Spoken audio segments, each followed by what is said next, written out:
Last week I covered the disc sander and I thought I had all the details, but I guess I left out a few things. A very common question is how fast does the motor turn?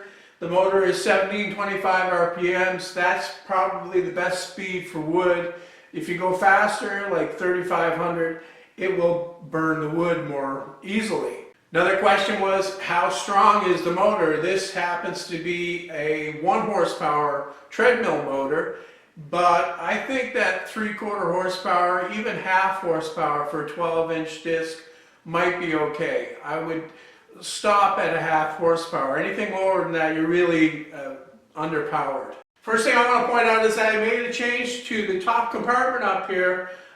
Previously, well, it still is right now, screws holding it on. It was a single panel, and I take the screws off, shake the bag, put the screws back in. It takes about 50 seconds to undo all of these screws, but still that would stop me from taking that panel off. So what I did was I added these hinges.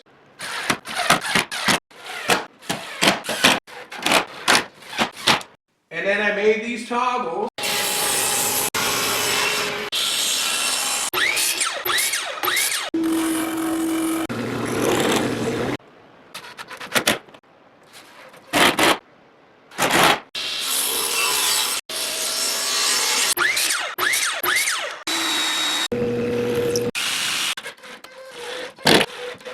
And that will hold the panel shut after I take the screws out. So I'm going to take the screws out now and open it up.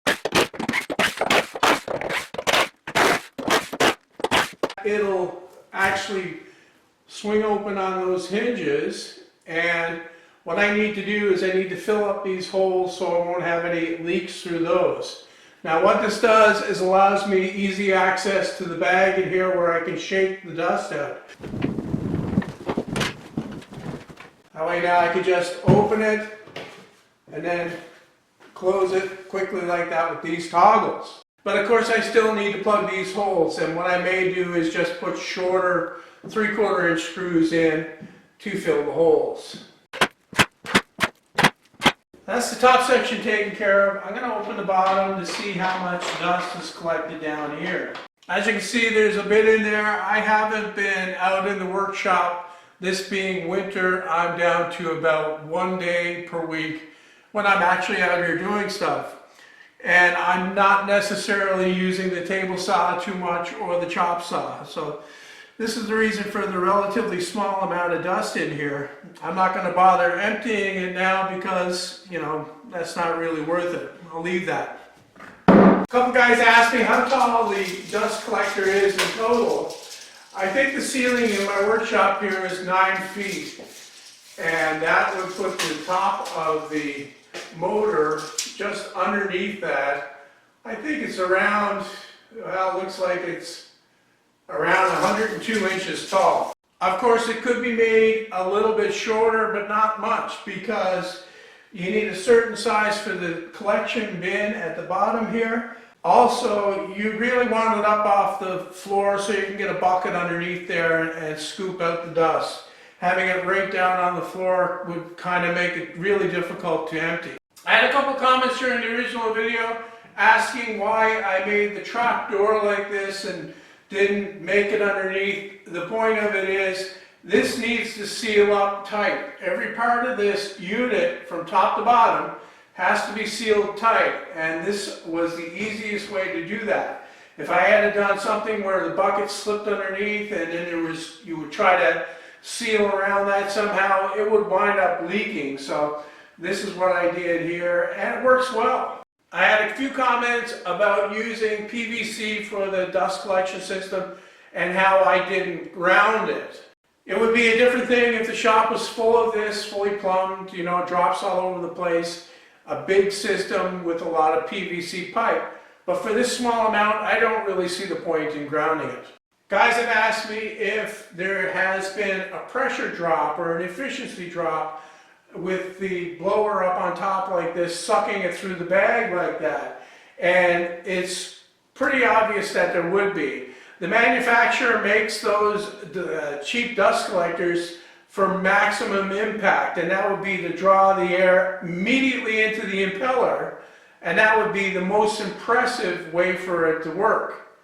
If they had it arranged like this, it would work in the same way and you wouldn't get as much suction. You lose some suction with this arranged like this. Another question I got was, why did I put the dust intake for the table saw right here on the front like this? Why didn't I put it on the back? Why didn't I try to catch it from underneath? And what I did was I actually ran the saw with the camera set up back there to see which way the dust was going, where it was collecting. Because before that, I had noticed that it always piled up in the front here. And there was a hole in the front here for a switch that I didn't fill up, and it would often spill out through that.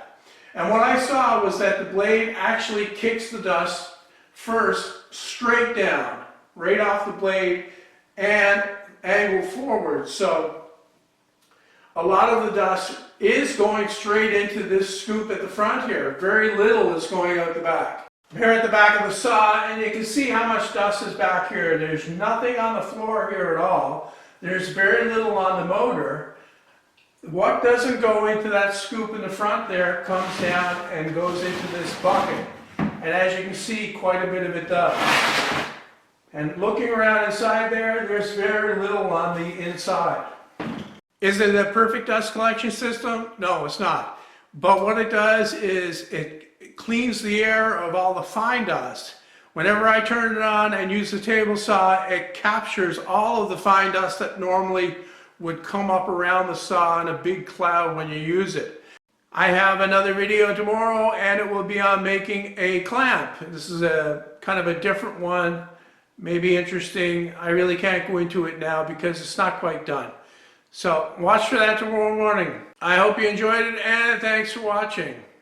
In last week's video, I got a comment from a guy that said that he found the echo very distracting in the video. For my regular videos, I use a wireless transmitter and this lapel mic that I put on, and it really improves the audio quality, but it's a hassle, it's a pain, and to do it for these ones, I'm not going to bother, because these are supposed to be more informal, not wrapped up in these high production things. So if there's a little bit of echo in the audio, then I'm sorry.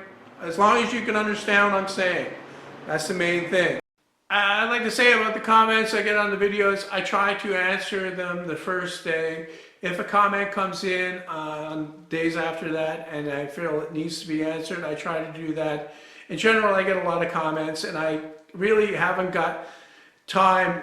I can spend my time answering comments or emails, or I can spend my time working on a new project or writing a new article for my website or editing a video.